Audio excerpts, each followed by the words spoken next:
Okay, let's play horse. Bitch, I'm gonna go look at the streams. 100 pack I can make on my day off. While we talk about money, I got mine. What's good, YouTube? It's your boy BreezyB, and I'm here with another video. Today, we're gonna break down deleted scenes for Marvel Phase 4 Easter eggs. So, I don't know what they got for us, but we surely gonna watch it. Before we get in the video, hit the like button, the subscribe button. Join the family. Join the family. Welcome back, everyone. Maximum effort. This is going to be my Shang-Chi video for the Deadpool deleted scene that Marvel just revealed. A couple other deleted scenes too. They just dropped. For all you hoping to see Deadpool in the MCU, looks like they were originally going to bring him in way faster. Any tips on getting into the MCU there, Cork? So we'll break it all down. I'll explain what's going on with this character and what it all means, because it raises more questions than it answers. Speaking of multiverse crossovers, we're doing a giveaway for the Spider-Man No Way Home Blu-ray. Tons of Tobey Maguire, Andrew Garfield, Daredevil deleted scenes, and bonus content. All you have to do to enter is be a subscriber, and let me know where you want to see. That's the funniest move he ever did. Marvel Phase 4. I know everyone's holding out hope for showing up in Doctor Strange 2 at some point, because we already have X-Men and Fantastic Four from the Fox Marvel Universe coming to the MCU. We should tell him the truth. But if you got Deadpool in the MCU in your social media feed the past few days, it's because Marvel just revealed a Shang-Chi deleted scene from Xia Ling's tournament in Macau featuring Deadpool. It totally blew my mind. It was not something that I was thinking about when I saw the Shang-Chi movie, or even when I was doing videos before it came out theorizing what they might be doing with the film.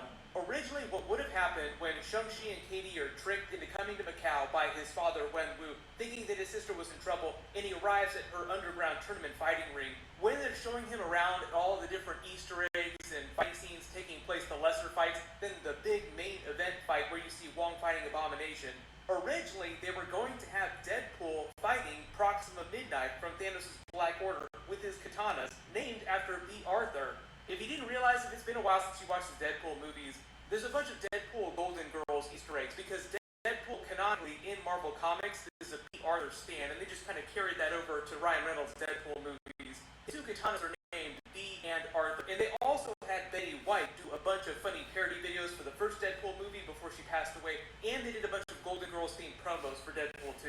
But I know you're all asking now, how are they going to explain Deadpool in the MCU this early in the timeline, long before the events of Doctor Strange Multiverse of Madness and Spider-Man No Way Home? With all of Spider-Man and Doctor Strange's spells breaking the multiverse, Scarlet Witch trying to mess with the multiverse, before the Multiverse Illuminati team shows up in Doctor Strange 2. So given the context, the reason why Ryan Reynolds' Deadpool would have been fighting in the ring with Proxima Midnight wasn't because of Doctor Strange's spell in Spider-Man No Way Home, because that would be the easy solution. It brought Tobey Maguire, Andrew Garfield, Venom, all the Sister Six films from their different universes into the MCU, so it's an easy way to bring characters from other franchises to the MCU. But canonically, the events of the Shang-Chi movie, this fight here, take place several months before the events of Spider-Man No Way Home. Shang-Chi is supposed to take place a little while after the events of Falcon and Winter Soldier, so like late 2023. Spider-Man No Way Home and Doctor Strange's first multiverse spell didn't take place till around October 2024, a year later. That movie ends around Christmas 2024, around the same time Hawkeye takes place. Right now, Spider-Man No Way Home is like the latest in the Marvel Phase timeline that we've been. Doctor Strange Multiverse Madness takes place a little while after that. Originally, it was coming out before Spider-Man No Way Home, before they flipped the Marvel Phase 4 movie release order, but it still would have taken place after the events of the Shang-Chi movie. So unless there's some secret multiverse spell or accident that Doctor Strange and Wong used a memory spell that they mentioned in Spider-Man No Way Home to erase minds earlier, like they had the joke about the party in Kamartage that they used the memory spell to make them forget, because apparently they just party way too hard. Unless they did something during that party that brought Deadpool to the MCU and then made themselves forget about it. The only way to explain Deadpool showing up in the MCU during this fight, this part of the timeline, is to say that he's been in the MCU the whole time, which would be a super meta and very Deadpool thing to do. Very on brand for Deadpool. Deadpool is one of those characters that sort of breaks logic and then calls himself out for it. Like they do a lot of fourth wall breaks where he calls out continuity issues. Let us go talk to the professor. McAvoy and Stewart, these timelines are so confusing.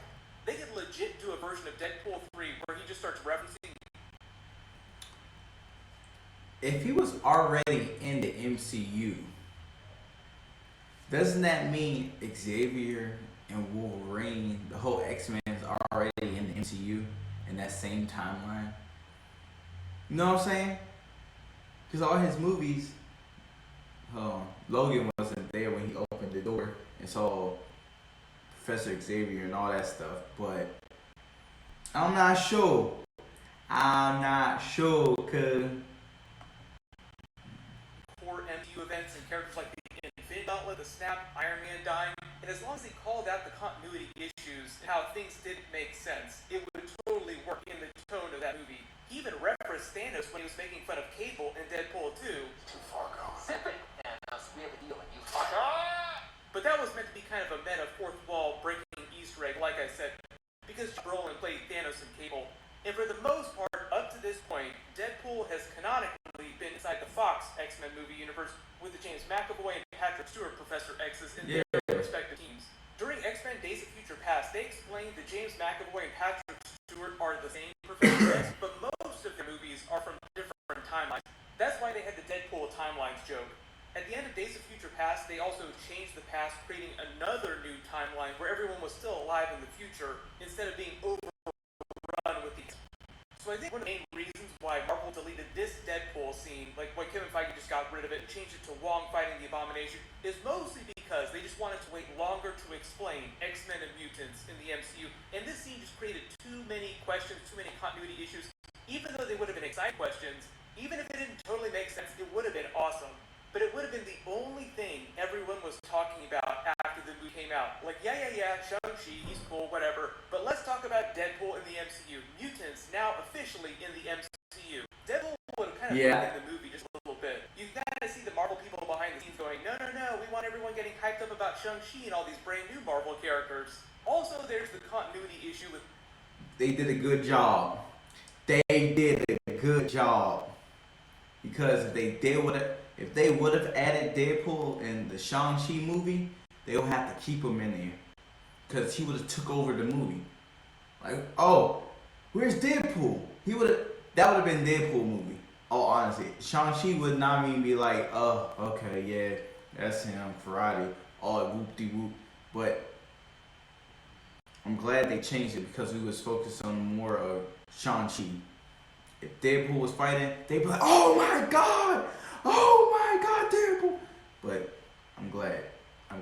Because of the movie. Proxima Midnight, because she was dusted during Avengers Endgame by Iron Man's Infinity Gauntlet snap. So how could a version of her be fighting here? Doctor Strange didn't break the multiverse with Spider-Man until Spider-Man No Way Home, later in the timeline. And even though they're also breaking the multiverse in a bigger way during Doctor Strange Multiverse of Madness, that doesn't take place till after Spider-Man No Way Home now. One of the other things going on here, I think they had planned to break the multiverse in Doctor Strange Multiverse of Madness earlier in the timeline.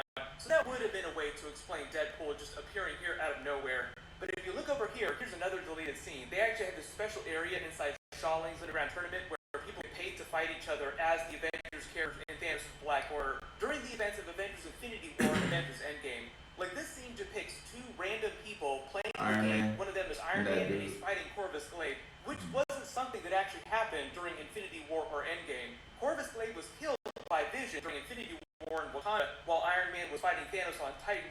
And if they traded blows during Avengers Endgame during the final battle with the younger version of Thanos' army from 2014, they didn't show him fighting Corvus Glaive during the scenes at all. So it's just a cool Iron Man scene that didn't make it into the final movie. They probably deleted that just because it felt like too much fan service, like too much Iron Man. They're kind of trying not to do a bunch of Iron Man stuff after Avengers Endgame. There will be Iron Man Easter eggs in Marvel Phase 4 movies and references.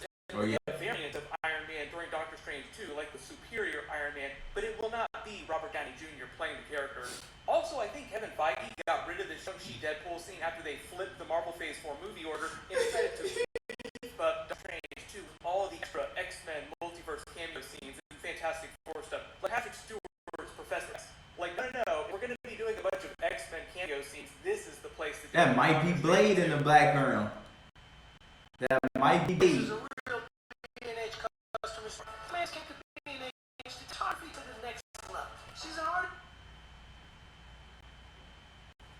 Ryan Reynolds claims he's not in that movie, if you believe him, but the rumor right now is that Deadpool has a non-speaking cameo scene, like Ryan Reynolds won't be in the suit, and because he doesn't talk, you wouldn't know it's not him unless someone told you. It'll be just a Deadpool variant from some other universe. I believe that's that's also how they would have handled the Shang-Chi Deadpool scene of him fighting in the tournament. Like, he wouldn't have spoken or taken his mask off, so Ryan Reynolds would not have filmed the scene himself. It would have just been a random stunt person in the costume. So as cool as it would have been to see Deadpool this early in the MCU during Marvel 4, I'm totally cool with them holding off until Doctor Strange 2 or Deadpool 3 if he doesn't wind up making the final cut of Doctor Strange 2. There are so many multiverse cameos in that movie. Superior Iron Man, Fantastic Four, X-Men from the Fox Marvel movies, and they've already confirmed Deadpool 3. Ryan Reynolds did say that he was posting updates and announcements about that R, don't worry about that, but they also said Deadpool would come into the MCU, so I think they'll treat Deadpool 3 as its own self-contained movie with a lot of Easter eggs and references to MCU stuff, maybe a couple minor crossovers, but if he does show up in Doctor Strange 2, or when he shows up in other regular MCU movies, they'll have more of a You gonna show up in Spider-Man. vibe. Wesley Dion. I'm a bigger fan of You gotta show up in Spider-Man. PG-13. It's family, also money, also Disney. So it's a little bit like the balance between Once Upon a Deadpool, that PG-13 cut of Deadpool 2, and the actual theatrical rated R cut of Deadpool 2. Also, if you missed my Daredevil video last week, Disney Plus is getting a special section for adult content rated R stuff that parents can password lock to keep kids out because they're getting ready to have rated R movies and content on Disney Plus. The reason they're doing this is because they're bringing all the Marvel and Netflix characters and their shows to Disney Plus, and they're all rated R, TVMA, whatever they call rated R in your country. So they can bring those shows to Disney Plus. They can also bring Deadpool to Disney Plus eventually too. The next really big thing that's happening later this month is the Marvel Moon Knight episodes are coming out. I will be doing videos for all those episodes, just like I did for Loki, Hawkeye, WandaVision, all the other Marvel Disney Plus series. Make sure to enable alerts for my channel so you don't miss any of those. Everyone, click here for that new Marvel X-Men teaser, and click here for my new Batman. I'm so excited. I don't know. I'm ready. I'm just ready. I know I gotta watch more Beasts. And I still gotta watch Hawkeye. Hawkeye was not interesting to go watch and stuff, but I'm gonna watch it. And Morbius, and can't wait for Doctor Strange. That's my main focus, is Doctor Strange. Because I know it's gonna be Easter eggs. Easter eggs in that movie. I hope you enjoyed my reaction. If you did, hit the like button, hit the subscribe button, join the family BreezyB Squad Nation. That's it. I stay tuned. See you later. Alligator. We out.